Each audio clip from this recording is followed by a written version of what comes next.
कितनी बेगैरत और नालायक है आज की वो औलाद जो अपनी बीवी की बातों में आकर माँ से कहे माँ तू नहीं समझेगी, चल क्या हुआ, अरे जा तू क्यों उठ गई, तू नहीं समझेगी क्या है। आज तुम उस माँ से कहते हो कि तू नहीं समझेगी, वो उस वक्त भी तुझे समझती थी जब तू बोलना नहीं जानता था, जब तेरे पास जबान नहीं थी, उस वक्त भी वो तुझे समझती थी। और आज तू इतना बड़ा हो गया है कि अपनी माँ से कहता है जा जा सो जा, तू नहीं समझेगी। ये अल्फाज तुम्हारे मुंह से निकल कैसे जाते हैं। बच्चे ने अपने माँ को थप्पड़ मारा, माँ ने उस बच्चे को फौरन सीने से लगा लिया। आइए मैं तुम्हें एक मिसाल से समझाता हूं। हमारे पास शीशे के 2 गिलास है, कांच के 2 गिलास है, रखे थे। पानी उठाते वक्त एक गिलास गिर गया और वो चकनाचूर हो गया, टूट गया। एक सही सलामत बचा है। ईमानदारी के साथ बताइए आप किस गिलास की हिफाजत करेंगे, जो टूट गया उसकी या जो सही सलामत बचा है उसकी। हर अक्लमंद इंसान ये कहेगा जो बच गया है उसकी, जो टुकड़े टुकड़े हो गया उसका आप क्या करोगे, इकट्ठा करोगे झाड़ू से एक साथ और उसको बाद डस्टबिन में डाल दोगे, फेंक दोगे, उसकी कोई जरूरत नहीं क्योंकि वो टूट गया, किसी काम का नहीं रहा।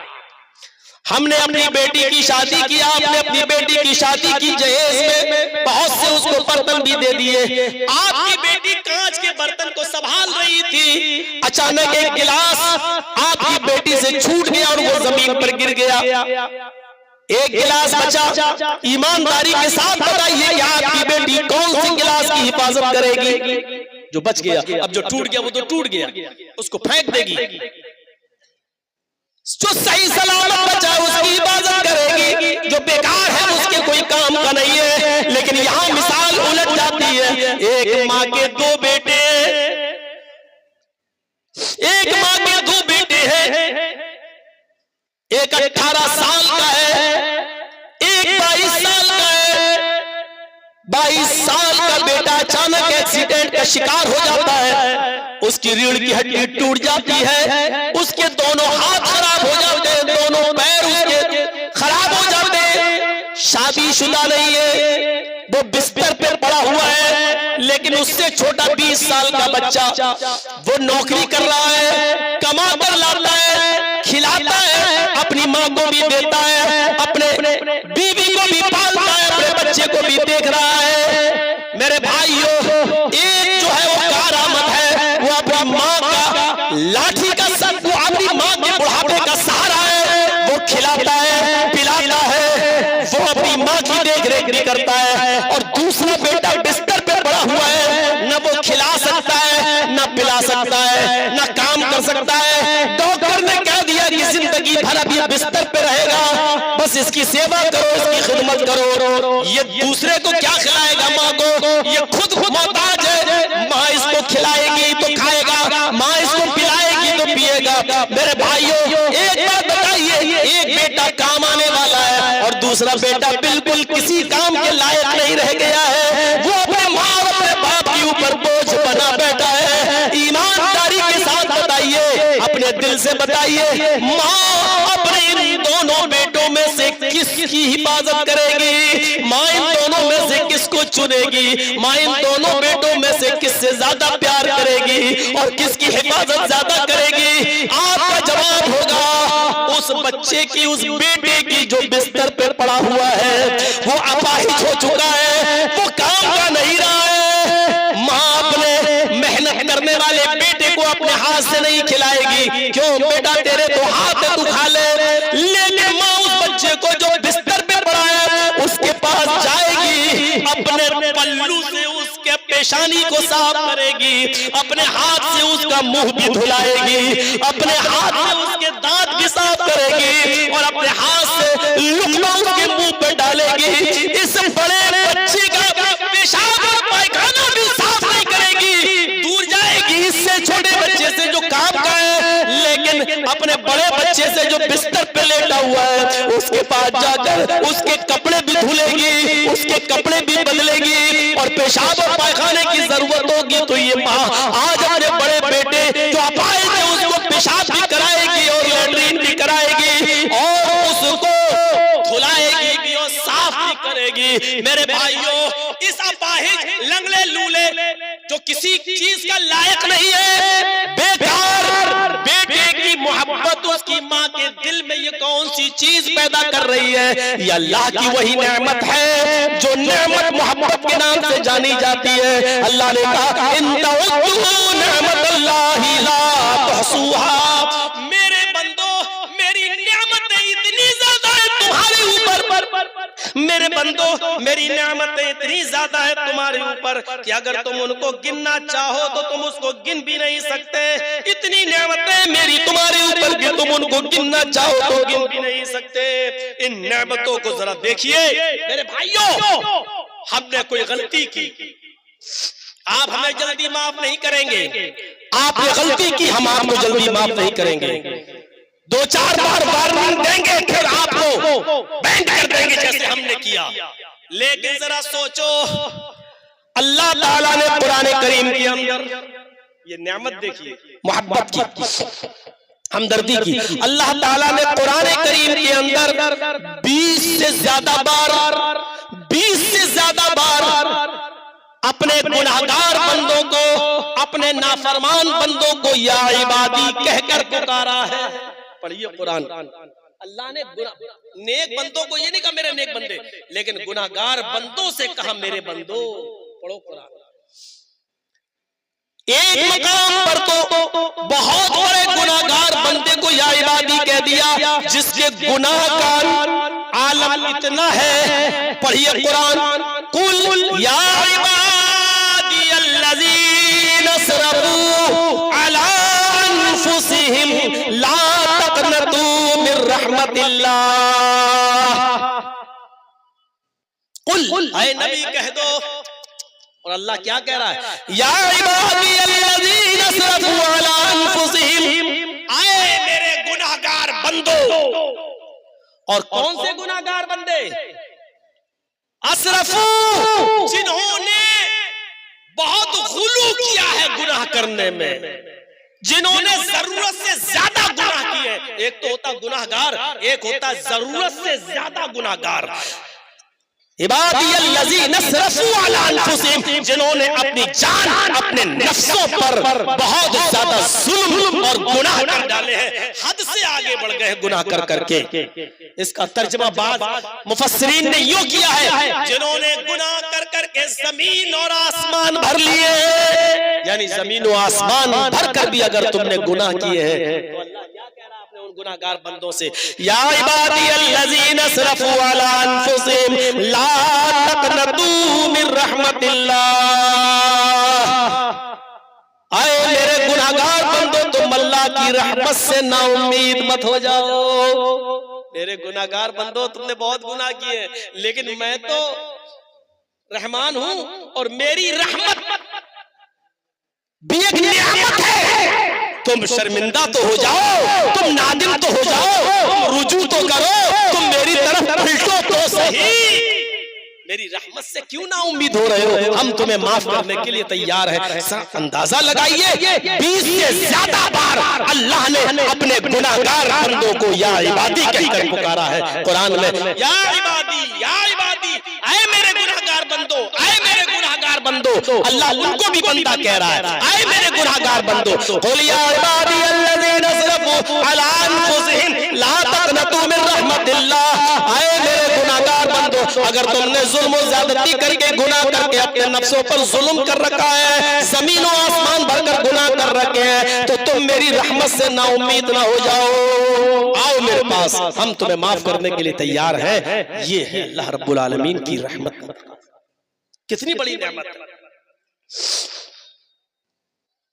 और जब कोई गुनाहगार बंदा लौटता है, सुनिए, आए है, जब लौटता है और रुजू करता है तो अल्लाह के नबी ने फरमाया अल्लाह ताला को इतनी खुशी होती है कि उस खुशी को हम बयान नहीं कर सकते। गुनाहगार बंदे की तौबा से अल्लाह खुश होता है।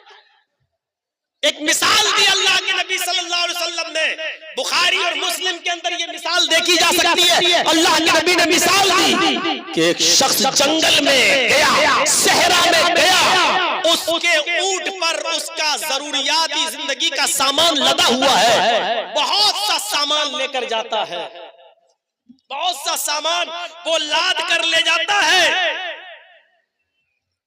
बहुत सा सामान अपने ऊंट के ऊपर, और कहीं थक गया और लेट गया, आंख खुली तो देखता है कि मेरा ऊंट गायब है, आंख खुली तो देखता है कि मेरा ऊंट गायब हो गया है। अब बताइए कि उसकी जरूरियात जिंदगी का सामान उस ऊंट के ऊपर लदा हुआ हो और ऊंट अचानक गायब हो जाए तो उसको कितनी तकलीफ होगी, कितनी तकलीफ होगी। अल्लाह के नबी सल्लल्लाहु अलैहि वसल्लम फरमाते हैं कि वो आदमी ढूंढने लगता है, अपने ऊंट को तलाश करने लगता है, उसके घर का सामान, खाने पीने का सामान, सोना चांदी भी उसी ऊंट पर लदा हुआ है, और अचानक वो ऊंट गायब हो जाता है। कभी वो इस जंगल में जाता है, कभी वो उस जंगल में जाता है, कभी इस पहाड़ के दामन में तलाश करता है, कभी वो उस पहाड़ के दामन में तलाश करता है, कभी इस झाड़ी में देखता है, कभी उस झाड़ी में देखता है, फिर उसको ऊंट नहीं मिलता। वो थका मारा हुआ आता है और उसी जगह पर जहां से ऊंट गुम हुआ था उसी जगह पर आकर बैठ जाता है। थका था इसलिए उसको ऊंघ आ गई और लेट गया। जैसे ही लेटा उसको नींद आ गई, और जैसे ही नींद आई थोड़ी देर नींद की आगोश में रहा कि झटपटा के उठता है तो क्या देखता है, सुबह से शाम तक ऊंट को ढूंढा तो नहीं मिला। अचानक आंख खुली तो देखता है कि ऊंट तो मेरे पेड़ से बंधा हुआ है, जिस दरख्त पर हम सोए हैं साए में उसी दरख्त से ऊंट बंधा है। झट से उड़ता है, ऊंट पर लदा हुआ सामान देखता है तो अनाज का एक दाना भी कम नहीं, कपड़े का एक टुकड़ा भी कम नहीं, बर्तन एक भी कम नहीं। जो चीजें वो लेकर गया था वही चीजें लदी हैं, जो सामान लेकर गया था वो सामान उसी वक्त उसी पर लदा हुआ है। इतना खुश, बताइए, जिसका ऊंट गायब हो और फिर ना मिलता हो, 12 घंटे तक ना मिला हो, तलाश किया हो ना मिला हो, जंगल जंगल गया ना मिला हो, झाड़ी झाड़ी गया नहीं मिला, और अचानक उसका ऊंट मिल जाए, अचानक उसके पास आ जाए और सारा सामान भी सेफ हो, महफूज हो, तो उसको कितनी खुशी होगी। चाय वाले कहाँ, लाओ एक हमें भी दे दो भाई, लाओ मैं भी पीता जाऊं, मैं क्यों मुंह तकूं। बैठ जाइए भाई। हम लगता है आप लोगों को थोड़ा सा शुगर लेवल चेक करा लेना चाहिए डॉक्टर से, ठीक है कि नहीं? अच्छा, अगर हमको संजा लगने लगे तो क्या करूं, मैं भी छोड़ के चला जाऊं? कैसा लगेगा? बस बस धीरे धीरे सुनिए। अचानक वो ऊंट उसके पास आ गया। अब आप बताइए कितनी खुशी होगी उसको। इस आदमी को भी इतनी खुशी हुई। बुखारी शरीफ की हदीस के अल्फाज, इतना खुश हुआ ऊंट पाकर कि उसके मुंह से ये उल्टे जुमले निकल गए मारे खुशी के, अल्लाहुम्मा अंता अब्दी व अना रब्बुक। बुखारी शरीफ की हदीस के अल्फाज, मारे खुशी के वो क्या कह गया, अल्लाहुम्मा अंता अब्दी व अना रब्बुक। आए अल्लाह, वाकई तू मेरा बंदा है और मैं तेरा खुदा। उल्टा बोल गया, खुशी में बोल गया, जानबूझ के नहीं बोला। अल्लाह मुस्कुरा दिया, जबकि गुस्सा आना चाहिए, कमीना मुझे अपना बंदा कह रहा है। अल्लाहुम्मा अंता अब्दी, अल्लाह तू मेरा बंदा है, व अना रब्बुक, और मैं तेरा रब हूं। गौर करो तो ये जुमले कितने खतरनाक हैं, लेकिन अल्लाह हंस रहा है। फिरौन ने भी अपने आप को रब कहा था, पढ़िए कुरान, अना रब्बुकुमुल आला, मैं तुम्हारा रब हूं। लोगों से कहता था मैं तुम्हारा रब हूं, लेकिन रात में अंधेरे में जब वो अल्लाह की इबादत करता था तो ये कहता था, अल्लाह मैं तो दुनिया वालों के सामने अपने आप को बड़ा बनाता हूं, वरना हकीकत में मेरा रब तू ही है। लेकिन अल्लाह ने कहा नहीं, अकेले में नहीं, पूरी दुनिया के सामने अपने आप को मेरा गुलाम मान। अकेले में नहीं, अकेले में तो ये भी अल्लाह को अपना रब मानता था, लेकिन दुनिया वालों से कहता था ना रब्बुकुमुल आला, मैं तुम्हारा रब हूं। लेकिन अल्लाह ने इसकी सजा क्या दी, डुबो दिया समंदर के अंदर। और जब डूबने लगा तो कहने लगा मन तो बेरब्बे मूसा व हारून, मैं मूसा और हारून के रब पर ईमान लाया। अल्लाह ने कहा अब ईमान तेरा काम का नहीं है, अब तेरे ईमान की जरूरत नहीं है। फिरौन ने भी अपने आप को रब कहा, सिर्फ रब कहा।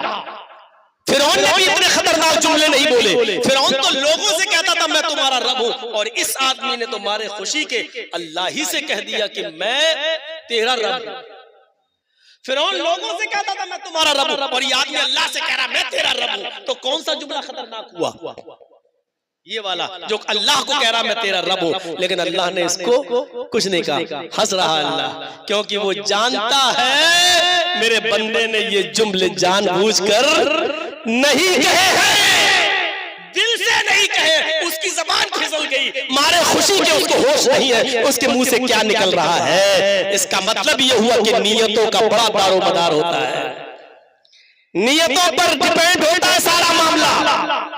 अगर आप जलसे में मौलाना जर्जी साहब की तकरीर सुनने आए हैं तो आपको सवाब नहीं मिलेगा।